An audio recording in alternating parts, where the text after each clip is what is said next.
Takumi is unexpectedly summoned to another world, finding himself standing before the goddess Nolan. However, the first thing she does is apologize sincerely, explaining that it was all a huge mistake. When the summoning spell is cast, it randomly selects individuals from Earth to become heroes in the new world. Takumi's life had been going well, and he was never meant to be summoned, but an error during the spell dragged him here along with the others. The mistake is blamed on the Holy Sidonia Empire, who recklessly activated the forbidden summoning spell. Because of this, Takumi was not sent to Sidonia like the other heroes, but instead to Nolan. Takumi asks Nolan if she can send him back to Earth, given that he was brought here by mistake. Unfortunately, Nolan explains that she cannot. Out of frustration over Sidonia's actions, Nolan had erased the summoning spell from the world's magic laws, making it impossible for anyone to move between worlds anymore. Worse yet, Takumi's original body had perished in the process, leaving him as a disembodied spirit. Panicking at the realization that he's a ghost, Takumi is reassured by Nolan that she has a plan. While she can't send him back, she can give him a new body and allow him to become a citizen of this world. As an apology, Nolan also offers him her blessing to make his new life easier. Takumi, with little choice, agrees to be reborn in this world,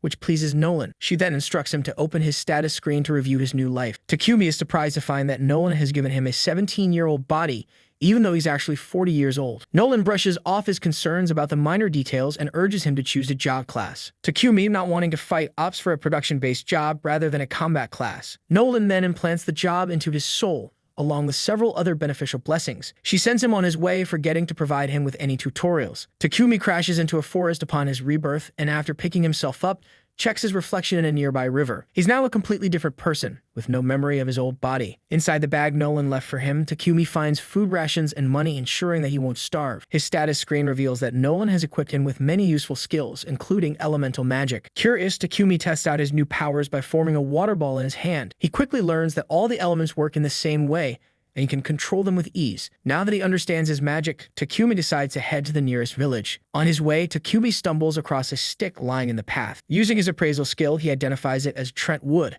a material useful for crafting magic staves and spears. Deciding to try out his crafting abilities, he uses his skills to make a spear. He then spends the next hour gathering useful plants nearby, filling his item box with the plants when he realizes they won't fit in his bag. Suddenly, a young girl runs toward him, calling for help. She explains that a monster is chasing her, and Takumi soon sees a massive horned rabbit charging toward them. In a panic, Takumi attempts to defend himself, but in an accidental twist of fate, he ends up stabbing the rabbit in the head, killing it instantly. Surprised by his victory, Takumi realizes it was due to luck, not skill. As a result of the encounter, Takumi gains the job title of warrior, a class he didn't want. After ensuring the girl Molly is unharmed, Takumi learns she was out gathering herbs where she wandered too far from the village. Takumi, feeling it would be wasteful to leave it behind, stashes the rabbit in his item box.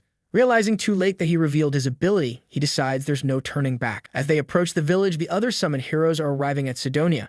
Confused and disoriented, they are introduced to Empress Elizabeth, who tells them they have been summoned to save the world. However, one of the heroes, Akana, feels instinctively that Elizabeth cannot be trusted, as her gut tells her the Empress is deceptive. Meanwhile, Takumi and Molly arrive at the village where her parents, Banga and Martha, express gratitude for Takumi's help. Takumi asks if he can stay in the village for a while, as he has nowhere else to go. The couple welcomes him but explains that there is no inn in the village. However, they suggest building him a house, and soon all the villagers gather to start construction. Takumi uses his earth magic to flatten the ground, but using such a large-scale spell drains his mana. The villagers are amazed at his power, and the next morning his house is completed, thanks to his skills in carpentry, blacksmithing, and sewing. Takumi then decides to practice alchemy using ores he gathered to extract metal. He successfully turns iron ore into usable material, but finds that the process consumes a lot of mana, leading him to nearly pass out. He's saved by Martha and Banga, who give him a recovery potion. Despite their warnings, Takumi continues to experiment with his alchemy skills, eventually making useful tools and weapons. Later,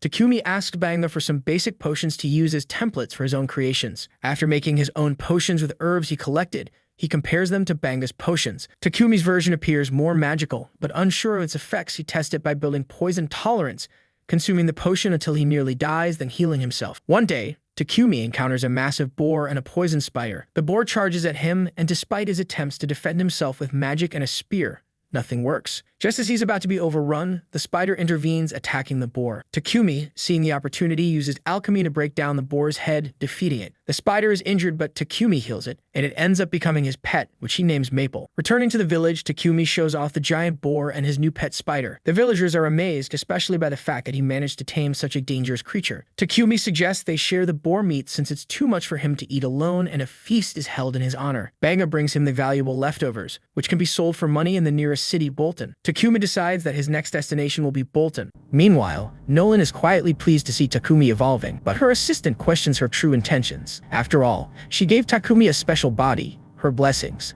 and, most importantly, sent him 1 year into the past, before the Sidonia Empire activated its spell. Yet Nolan simply notes that there wasn't any specific reason. The next morning, Takumi wakes up to find himself trapped in a web. He tells Maple, the spider girl, to apologize, but she says she's lonely because he's always busy with work. Feeling guilty, Takumi decides to take a break and spend some time playing with her. However, they're interrupted by Martha, who's stunned by the sight. He quickly reassures her that Maple wasn't trying to eat him, but Martha is more interested in the spider silk. We learn that spider silk is incredibly rare and is typically used to make clothes for nobles. Martha needs Maple to spin a more elastic version of the silk, and although Takumi doubts she'll cooperate, Maple surprises them by doing exactly what Martha asked. Takumi reminds Maple of their promise to play together, but she declines, saying she's now busy, so he heads off to complete his own tasks. It's been a month since he arrived in the village, and although he's grown close to everyone, he knows it's time to move to a bigger city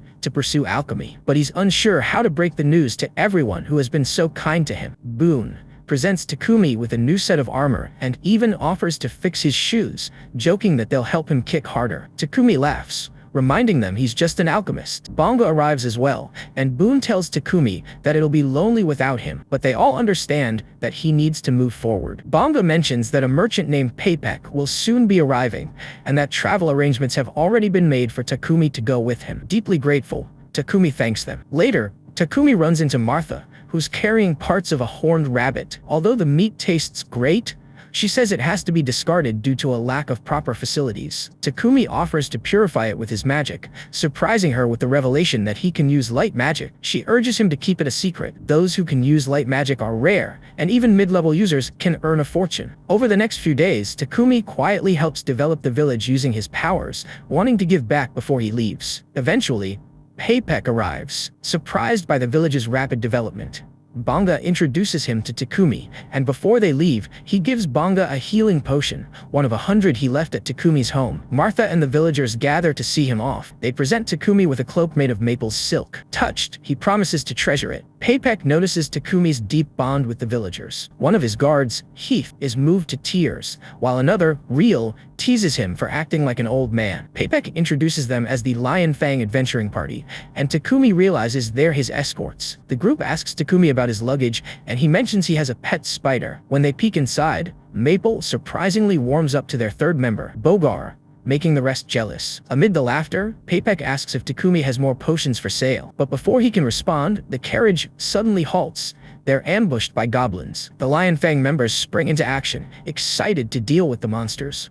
Takumi is terrified. This is his first real encounter with goblins. Paypek reassures him that it's a common danger for merchants. The party defeats the goblins, though Real notes it took longer than expected. 3 days later, they finally arrive in Bolton, a city in the Barkula Kingdom. Takumi is overwhelmed by how different it is from the village. He heads to the Adventurers Valkyries Guild with the Lion Fang to report the completed escort mission. Takumi tells the receptionist he wants to join the Alchemists Guild, but she whispers that there's no official branch in the city. Most people just register with the Adventurers Guild and use the guild card as a general ID. It only remains valid if the holder completes at least one quest a month. Takumi registers both himself and Maple. The receptionist is shocked to see such a dangerous pet, but processes it anyway. Later, Takumi visits Paypek's headquarters to sell his potions. Paypek offers to buy everything for around 7 million yen. Takumi is thrilled, though Paypek admits he's underpaying a bit since Takumi is still unknown in the market. Suspicious but trusting his gut, Takumi decides to accept the deal. Paypek then recommends a rental house with a built-in workshop,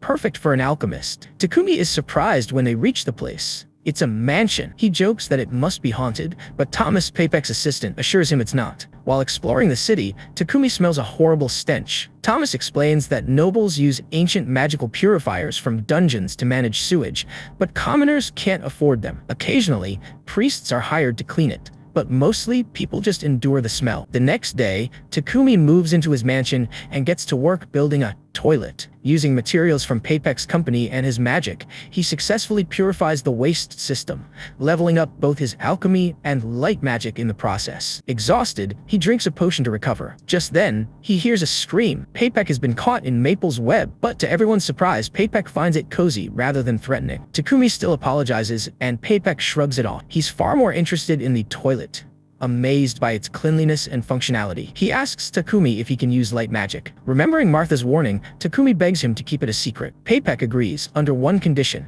Takumi must make 100 more toilets. Overwhelmed, Takumi thinks of hiring help. Papek suggests getting a slave, as slave contracts are sealed by magic, ensuring secrecy. They also provide reliable household help and protection. Papek also explains that Takumi's affinity for light magic means he's chosen by the Church of Divine Light, the dominant religious power in the Holy Empire of Sidonia. But Takumi knows the church exploits light magic users, so they must keep his identity secret. Takumi is reluctant to use slaves, but he acknowledges the workload. The story begins in a medieval fantasy world, where Rio is seen lying on the wooden floor of a lonely, empty cottage. The cottage is completely barren, with only 2 books and a knife resting on a table. Without paying much attention to these items, Rio steps outside to get some fresh air. Surrounded by towering mountains and the serenity of nature, he breathes deeply and decides to try something instinctual. He raises his hand and chants, "Water, come forth!" And to his surprise, a small sphere of water materializes in his palm before splashing to the ground. A few days earlier, Rio had found himself floating in a vast white void, utterly confused and disoriented. There, he was greeted by an angelic figure who assured him that this wasn't the afterlife. The angel, seemingly capable of reading his thoughts, confessed how lonely it had been without visitors for years. Calmly processing the situation, Rio learned that he had died, hit by a truck in his former world. Surprisingly collected, Rio accepted the news and assumed he was about to be reincarnated. In his mind, he dubbed the angel Michael and asked what kind of life awaited him next. Michael told him he was free to live however he desired. Rio, who had always yearned for a peaceful, uneventful life, received Michael's blessing and prepared himself to be reborn in a magical world called Fee. Before sending him off, Michael provided a few key details about this new world. Only 20% of its population could use magic, and Rio was among the lucky few. He possessed a natural affinity for water magic, which aligned perfectly with his slow life dreams. Michael then transported him to the forest of Rondo and set him up in a small cottage equipped with 2 months' worth of food stored in an ice house. The 2 books inside the cottage contained essential information about the world and a beginner's guide to magic. After reading them thoroughly, Rio finally succeeded in conjuring a small body of water. To ensure his initial safety, Michael even cast a magical barrier around the cottage to keep forest monsters at bay. Rio dedicated himself to practicing water magic and soon discovered he didn't need to speak incantations aloud. Just visualizing the spell worked. With this newfound power, he filled a wooden bathtub with fresh water. Though thrilled, he was also slightly disturbed by the idea that this water came from within himself. The water was freezing cold, so he attempted to heat it using the ancient fire-starting method of rubbing sticks together. After repeated failures, he tried applying his high school chemistry knowledge. By separating hydrogen from oxygen in the water, he accidentally turned it into ice instead. But then, thinking creatively, he used the ice as a magnifying lens to focus sunlight and spark a fire, unlocking warm water at last. With a sense of accomplishment, he enjoyed a relaxing hot bath. Later, while sitting down for dinner, Rio realized he'd eventually run out of food and would have to hunt. However, the idea of venturing into the monster-infested forest was terrifying, especially since the only weapon left for him was a single knife. Knowing he needed to learn offensive magic, he began practicing. His first attack spell, Water Ball, was a disappointment. It caused no damage. Determined, he refined it by concentrating the water into a narrow, high-pressure stream, much like a water arrow. After many attempts, he created a basic water jet spell, though it still lacked real impact. So, Rio shifted to ice magic. He managed to create tiny ice crystals, but projecting them was a new challenge. Ice proved far more difficult to control than water. Days of trial and error followed, and though he eventually learned to instantly create crystals, Weaponizing them remained difficult. With time running out and food dwindling, Rio improvised by shaping the ice crystals into spearheads. Then, armed with basic magic and handmade tools, he ventured into the forest to forage. By a riverbank, he found quartz, which he could use to start a fire if he ever ran out of mana. While collecting herbs, he suddenly faced his first real danger, a lesser boar monster. It charged at him, and Rio froze in fear. But the adrenaline rush and the fear of dying a second time jolted him into action. He cast ice magic to make the ground slippery, causing the boar to lose its footing. Seizing the moment, he summoned multiple icicles and skewered the beast. Though victorious, the encounter humbled him. According to the monster compendium, lesser boars were among the weakest enemies. If he'd nearly died to one, then the peaceful life he had imagined might be a far cry from reality. Back in his cottage, Rio continued to study the compendium. One entry warned that if he ever encountered a dragon, he should run, even though that probably wouldn't save him. Worse still was a creature called a kuna. If you ever saw it, the only thing to do was pray. Running wouldn't help. Yet, these warnings didn't deter Rio. The next day, he went out again, this time finding a tree bearing fruit. He took a bite and finally experienced a small moment of joy. But that peace was short-lived. Out of nowhere, an assassin hawk attacked, knocking him to the ground. It was faster, stronger, and used invisible air magic. Rio tried to flee, but running from a bird was futile. Cornered, he quickly used ice magic to trap the hawk. Thinking it was dead, he approached. But the hawk broke free. Injured but still alive, it flew off, while Rio collapsed in exhaustion and frustration. Trying to find his way home, Rio became lost in the forest and stumbled upon something terrifying. A Dullahan, a headless knight with smoke pouring from its neck, calmly tending to its horse. Somehow, Rio survived and made it back home. Over the following weeks, he trained relentlessly. He fought monsters, improved his fishing, and honed his ice magic until it was powerful enough to cut through solid rock. Yet each night, he returned to face the Dullahan again and again, not to win, but to grow. The compendium had no entry about this mysterious knight, making Rio wonder if it was even a monster. After one particularly intense encounter, the Dullahan handed him an ice sword, then vanished without a trace. Things settled down for a while, until the assassin hawk returned. This time evolved. It was larger, darker, and far more powerful. Rio's 5-layer ice barrier shattered instantly under its assault. Even his 10-layer defense was no match. His most advanced attack spell, the Ice Lancer, failed as well. In desperation, he reached for his walking stick, only to drop it. His fingers closed instead around the ice sword the Dullahan had given him. With that weapon, he struck. The hawk retreated momentarily, then lunged again. This time, Rio's strike was true, and the hawk fell. As it lay dying, Rio recognized the hawk's determination. It had evolved purely to challenge him, just as he had grown stronger because of it. Respecting his fallen opponent, Rio ended its suffering with solemnity. But the journey wasn't over. Soon after, a dragon approached, one that could speak. To Rio's amazement, the dragon was surprised that someone could hear its voice again. When the dragon asked about the fallen hawk, Rio explained he had killed it and showed him the ice sword. The dragon immediately recognized it as the Fairy King's blade and asked Rio what he had done to earn such a gift. Rio, puzzled, said he didn't know. The two conversed until sundown. Before parting, the dragon introduced himself as Luent. Meanwhile, back in the celestial realm, the angel Michael was once again checking the reincarnation slab. That's when he noticed something he had overlooked. Rio possessed a hidden trait that his previous soul didn't have, the power of eternal youth. What did this mean for Rio? How would he use this gift in the future? As these questions lingered in the air, far away by a quiet riverbank, a mysterious red-haired boy was seen lying unconscious in the sand. Who is he? What role will he play? The story is just beginning.